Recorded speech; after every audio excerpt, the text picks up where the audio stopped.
Hi, welcome back. Let us continue with the unit normal vector, and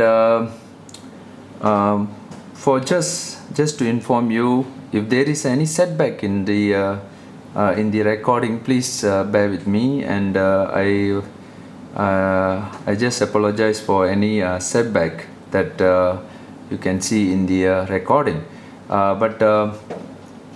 I just really prefer face-to-face teaching. As you all know, then I really enjoy teaching face-to-face, whereby we can able to explore many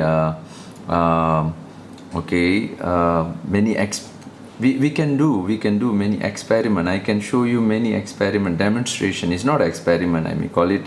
It's a demonstration which, as you all know, that I would like to demonstrate many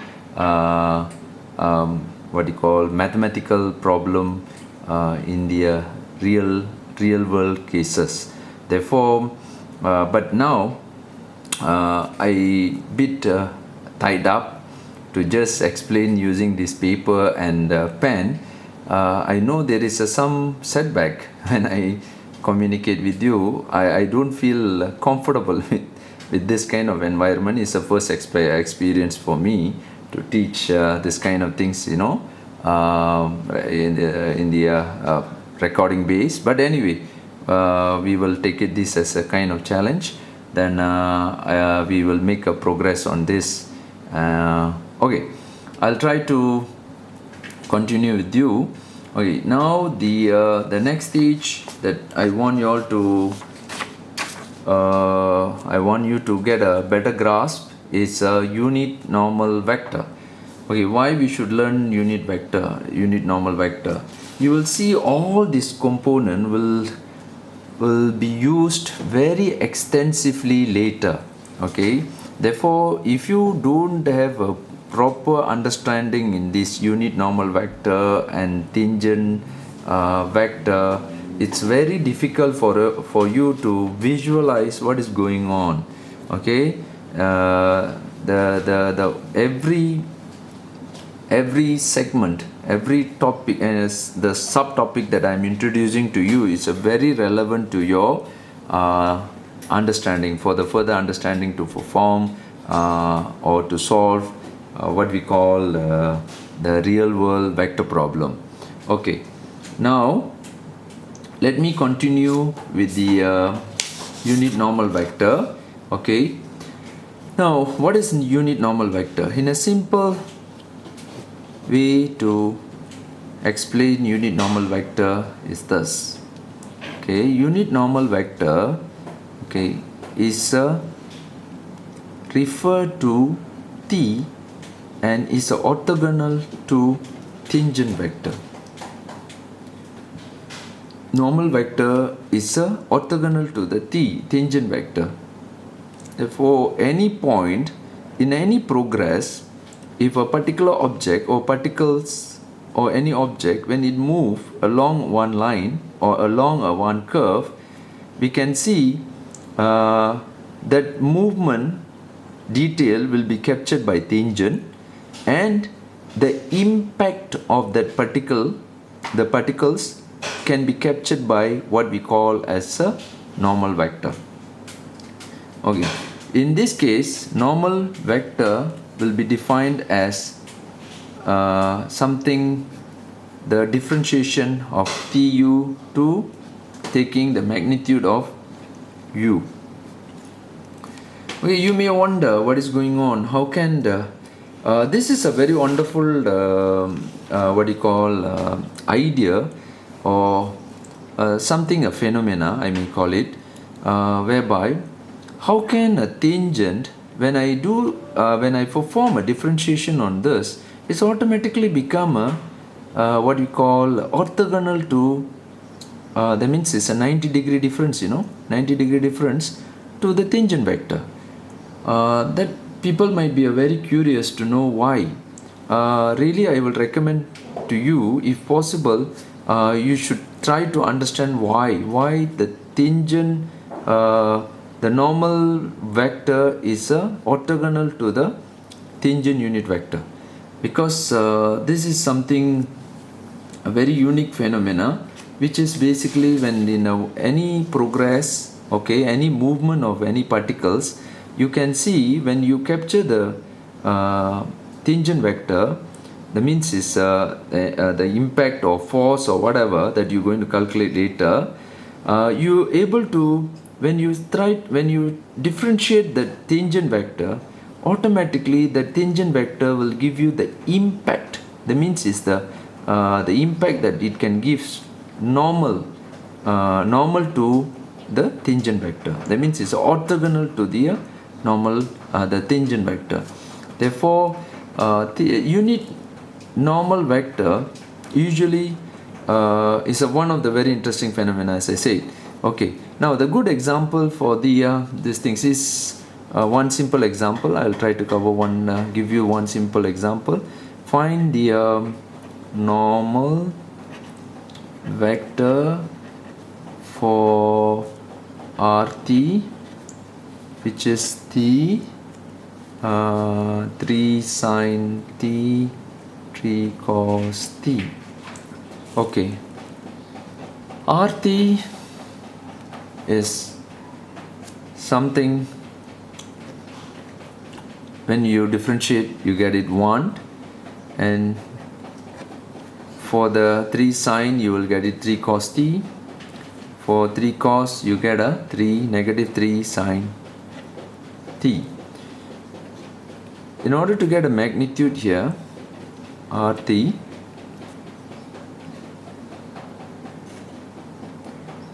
you just write this as a cos 2t, because it's a double,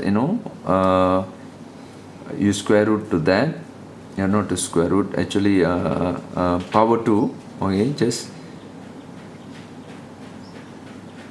9 sine 2t. Okay, when this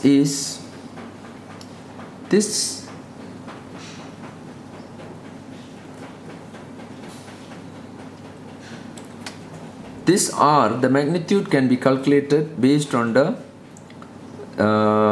formula that you already learned in a trigonometric, and this formula is a very common, and is everyone know, basically sine square to the cos square, you will get it 1.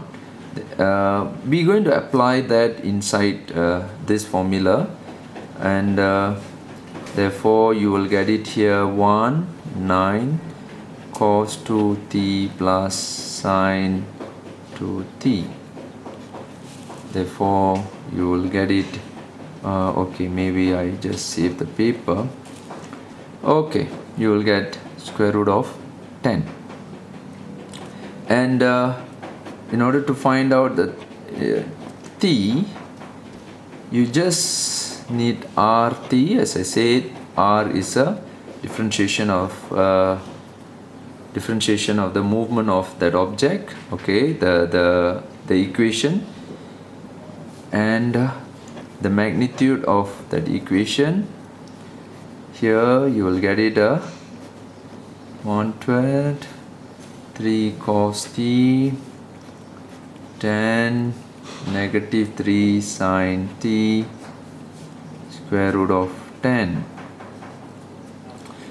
Okay, this is a unit tangent vector. Okay, unit tangent vector. Okay, now in order to find normal vector, you need to proceed further, because you need to differentiate the tangent. You need to differentiate the tangent to get a normal vector. Okay, okay, am I using a u here? No. Okay, t, and this is t. Okay, you just taking the vector of differentiation of the tangent vector to the magnitude of the tangent vector. Therefore you get it here, the calculation will give you negative 3 sine t, okay, then negative 3 cos t, then okay, square root of that. The magnitude of t will give you overall, I just cut short of few things, okay, 2t point cos square to the t, okay, therefore you will get it here 9, the square root of that, and 3 divided with the square root of 10. Okay, this is a one simple example where you are able to calculate unit normal vector the calculation is easy. Basically, when you started to observe here, the calculation for the unit tangent vector, normal vector will not be that difficult unless you get different numbers here. See, this is, you get a different numbers, you won't be able to proceed because you may have a square root of this. But anyway, in almost all the cases, okay, in a common cases, you will not see a very complex scenario as this. But let's say if you get it, but still the procedure is easier for you to see. It's not that difficult because you can see this is you are dividing the vector with the magnitude. That's it. Okay, in some other cases, for the mechanical students or electrical electronic students, you might use another unit as well. We call it that as a unit binomial, okay, which we are not going to learn that here, but I just introduced to you this word called unit binomial. Okay, unit binomial is another unusual component which is really in the explaining the phenomena of reality. I'll try to give you one good example for this. Let's say this is a tangent. Okay, tangent. Let's say this is where the atom is actually moving. For example, a particles. Okay, it could be any particles. For example, it can be a quark. Okay, let's say the quark is moving in this direction. When it moves in this direction, okay, we call it that as a tangent vector. Let's say the quark giving kind of one impact to this. I call it that as a NT. This is what we call it as a normal vector. Okay, normal vector. This is a normal vector. It means orthogonal to that. When it orthogonal to that, this quark actually giving another impact to N. We call it that as a normal vector. Okay, we also with this two combination, let's say the combination of these two vectors will provide another cross product of that, which we call it as a BT, which is we call it as a binomial impact. Okay, binomial, this is a unit binomial, and which we are not going to learn this in the detail, but this is a very useful information as well. Okay, is there any practical example to explain this phenomena? Yes, one of the very good examples, when you start notice electric.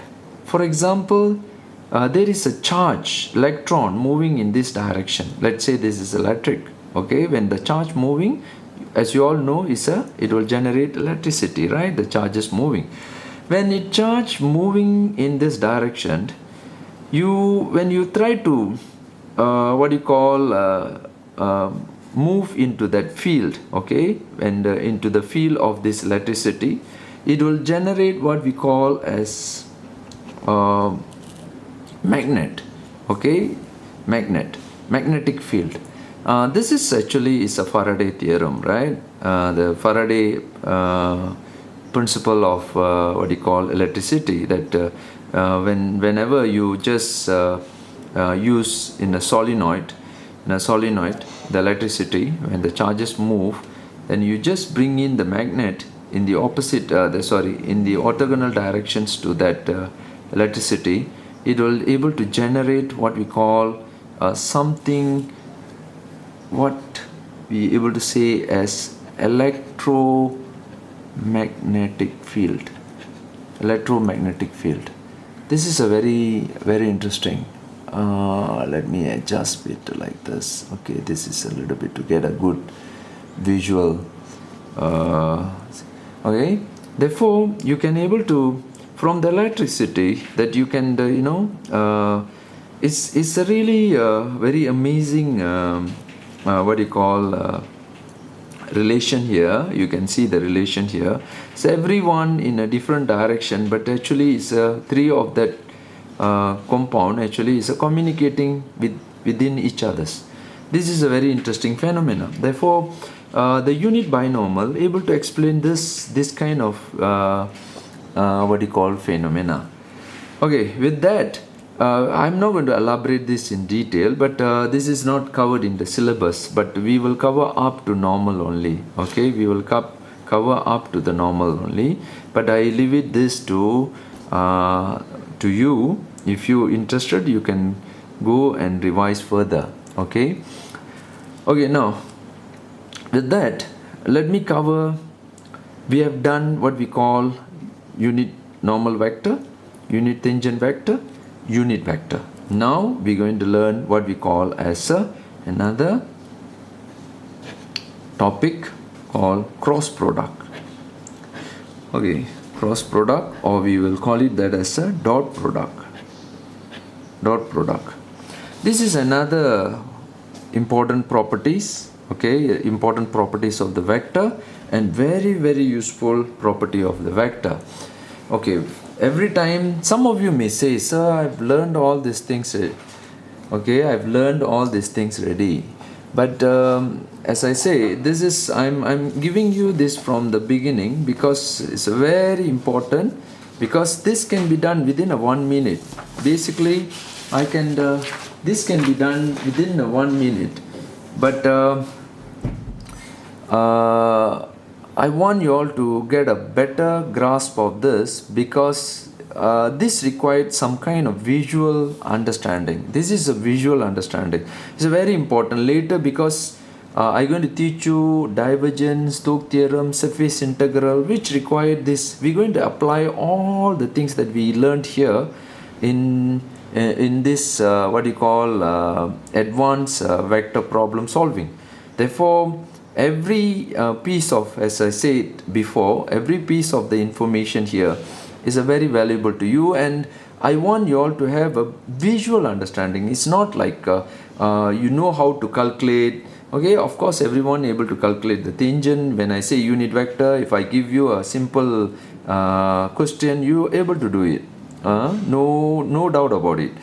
But when I combine every single component of that into one large scale of problem, then you won't be able to see what is going on. Okay, that's why I'm trying to be a very careful, and I slowly explaining the every part of this step by step, because I worried that some of you will not able to get it properly, or able to capture the things properly. Okay, now get back to the scalar product, dot product. Now you can see that dot product can be,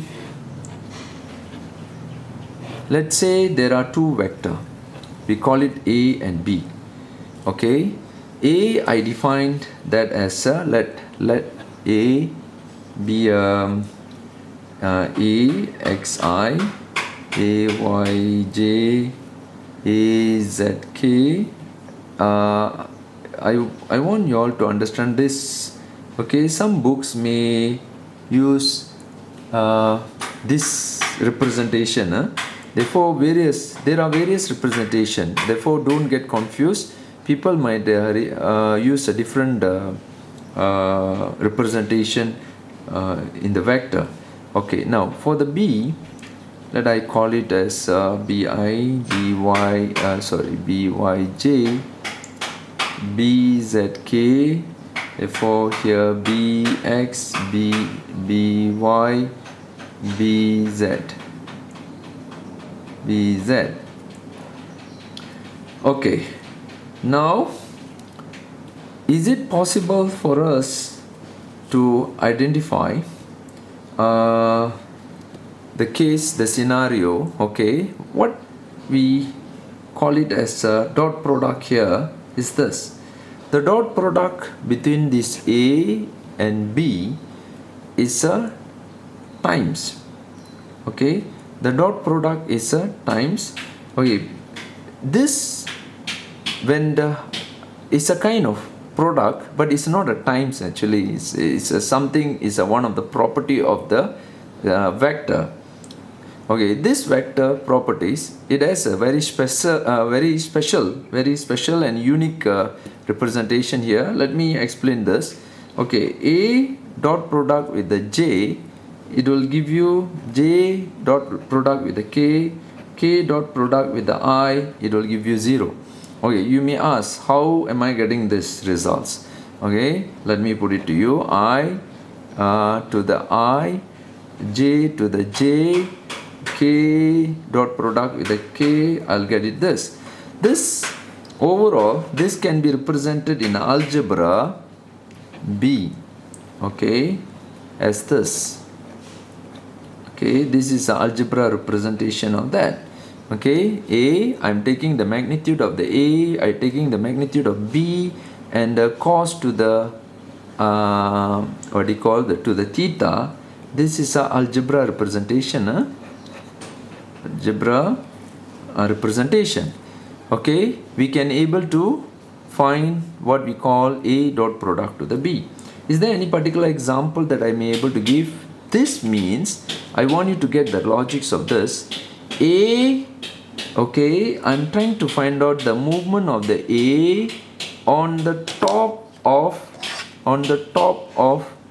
here. There are two.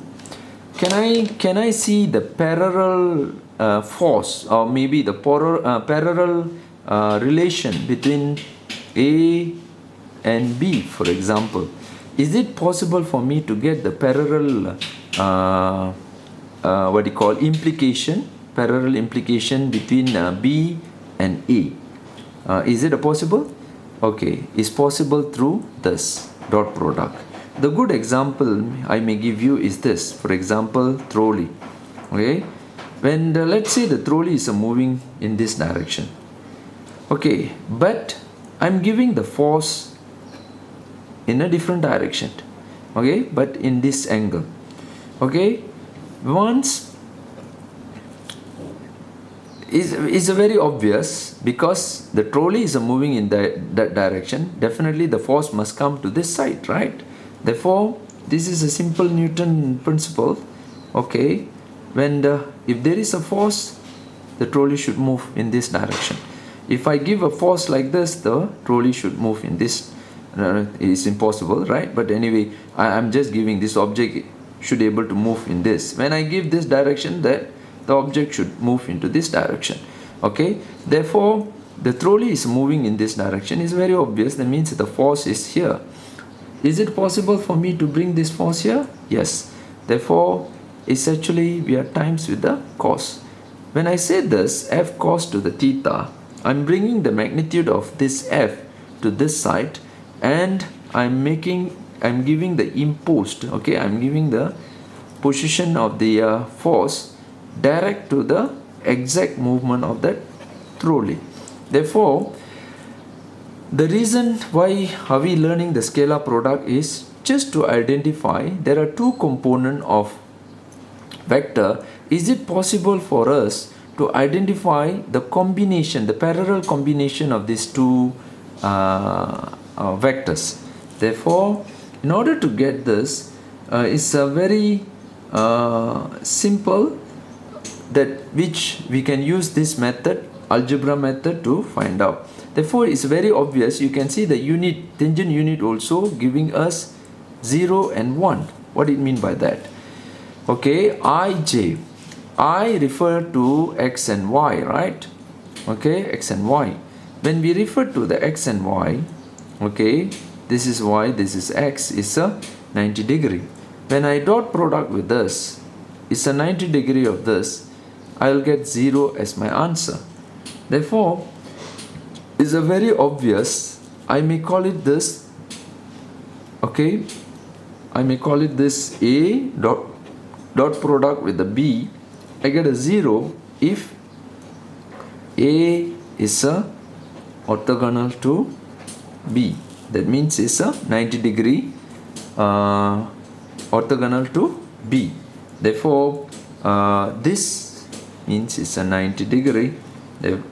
We can say A vector B, okay, vector B equal to A B cos 90, where it will get a 0 as the answer. Okay, now with this we know we able to calculate A dot product with the B with these calculations, whereby you can see I dot product with the J dot product with the K dot product with the I, we get 0 because it's a 90 degree to each other. Okay, the components, the unit vector over here is directly 90 degree to each other. That means it's orthogonal to each other. Therefore, you will get the 0. And this, for these calculations, for example, I to dot product with the I, J dot product with the J, we get a 1 as our answer because it's a parallel. Okay, because it's a parallel. Once we get a parallel, we get a cos equals to 0. You can see it's a 0. If a cos equals to 0, you get 1 as your solution. Therefore, you get a the unit vector of this. Okay, unit vector of this. For example, unit of the I to the unit vector of this. Therefore, usually we refer I as this, right? Negative 1. Okay, I times with the I. Okay, I times with the I, you get a 1 here. Okay, as I told you before, vector basically can be used in the complex number as well. Okay, complex number system. But we are referring here the unit vector as a kind of, okay, negative 1. Okay, which is a square root to the negative 1. Okay, the complex number. Okay, therefore we get a 1 as our solution. Therefore, it's easy. If somebody asks you why is something like that, you should be able to explain this as a, okay, the unit vector here is okay, is this negative 1. Okay, you can imagine that as a cos 0. Therefore, you get a 1. Okay, you get a 1 as your solution. Okay, now get back to the calculation of this dot product between A dot product with the B vector. Okay, is that possible for me to calculate this? Okay, AX AY AZ. Okay, dot product with this, we call it as a BX BY BZ. Once we dot product with this, we get it because it's just times with the I times with the I, we get a 1. Rest we get it 0. Okay, we get 0 because it's all are orthogonals.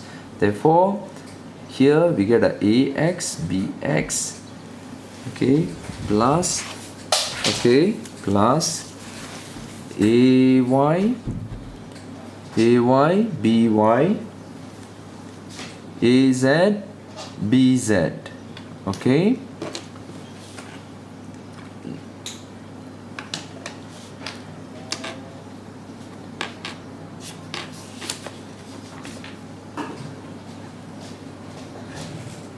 therefore, as a conclusion, you can see here, if we dot product any two vector when we dot product with that,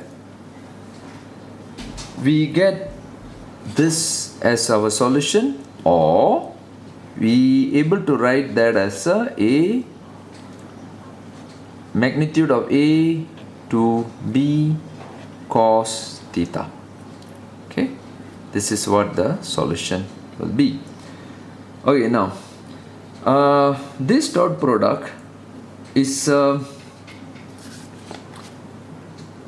one of the very important application in the vector. Now we're going to learn one more property. We call it as a cross product. Okay, we're going to learn cross product. Cross product also another important property of what we call vector, and this cross product is something that which may able to explain the very unique phenomena also, a b theta. Okay, when the cross product, when I say it's a cross product, I'm referring to the orthogonal relation between a and b. Therefore, this will be explained as the cross product of a to the b will be a magnitude of a, magnitude of the b sine theta. Okay, now this also can be explained in the what you call matrix form. Okay, the matrix form I, J, K. I just extract out X, A, Y, A, Z, B, X, B, Y, B, B, Y, B, Z. Okay. Now, how to calculate this? Okay, I'm going to use a matrix here. Okay, in this particular case, we're going to calculate matrix, and this matrix, you need to follow certain rules. First, I need to hide this I first. Once you hide this, you just taking the matrix of AX and BZ. Okay, now you see AY BZ minus AZ BY, and you just put it here AI, and minus, why it's become minus? Because you know this is a positive, this is a negative, this is a positive. You will learn this all this matrix properties detail in your metric class, but anyway, based on your A level understanding and form 6 understanding, suppose you should know, okay, the first one will be a positive, the second one is a negative, the third one will be a positive again. Therefore, you will get a negative, then you just hide this, and you will able to see AX, BZ, BX and BZ. Therefore, you will get a AX, BZ, AZ, BX, J, and this is minus, minus plus. Okay, again hide this, you will get AX, BY, AY, K. Okay, every column when you hide, then you need to represent that column with that unit vector. Okay, now this is another important message, property of cross product. The relation is a kind of cyclic. You can see here I times with the I when I do cross product with us, and J cross product with the J, K cross product with the K, I will get 0. can you explain this phenomena? Why are we getting 0? It's very simple. J to the J, okay, I to the I, the self, right? We are moving on the same, these things, the directions here. You can see when at times I'm referring to this, right? When I times this is a orthogonal. Therefore, here is a 90 degree. I will get 0. Okay. Now, if I times with the I times with the J, I will get a K as my solution. Okay, I times with the J, I will get a K as a solution, and J cross product with the K, I will get a I as my solution, and K cross product with the I will get J as my solution. Okay, now this is a cyclic process, which is, you can see the cross product can be explained, the unit of cross product can be explained with this cycle. It's very important to know, and you must remember this cyclic process. Okay, now if I change it, the cycle in a different direction, this is a clockwise, and I'm going anti-clockwise here. Okay, when I using J I, if I cross product with the I will get negative K. Okay, just similarly, okay, just you can see that K cross product with the J, I will get a negative I. Okay, you just move it in this direction. Okay, just this is, we have done cross product. For the good examples, you can you can get it more in my book, my notes. You can get a further example on this. And now we're going to learn one very important topic, what we call it as gradient. Okay, gradient. This is a very important topic. I have around 40 minutes because otherwise my battery will finish. The camera battery can support up to 40 minutes only. Okay, now come back to this gradient. Okay, gradient, as we all know, is a tangent line. It's a tangent line. We call it gradient normally. Okay, we say, okay, what is this? This is a gradient. Okay, it's a opposite gradient, and we call it, this is a kind of tangent line understanding. But we are going to see that in a 2D surface. Okay, 2D surface. Okay, now in this sketch, try to grasp this logic. It's very important. Normally I can the surface will be very flat, right? But it might look flat, but it won't. For example, you can see this paper is look flat, but when is it a flat? No, actually it's not flat here. Okay, from top view you are seeing this as like a flat, but it's actually it's not flat. Okay, they can be some curve. Okay, there is some curve inside. Is it how to, in this particular case, how to detect, how to identify the surface, the smoothness of the surface in a particular flat surface? Okay, therefore it's not a flat, but in a flat surface situation, can I identify whether it's a smooth or not smooth? Okay, in this particular case, let me sketch this. For example, let f is a scalar function. If I call it this, let f is a scalar function, the function can sketch for us x, y, z can be this x, y, z. This is a kind of circle, or it's not a circle anyway, it's a spherical. Okay, this is a 3D AD, it's not a 2D anymore. Okay, but okay, anyway, I'll try to put it. This is a 3D. That means this is actually what we call it like a, okay, spherical, okay, spherical view. When if I substitute that with the one particular point, for example, if I say 1 1 1, then you will get 1 as a solution. Okay, that means this is a middle point.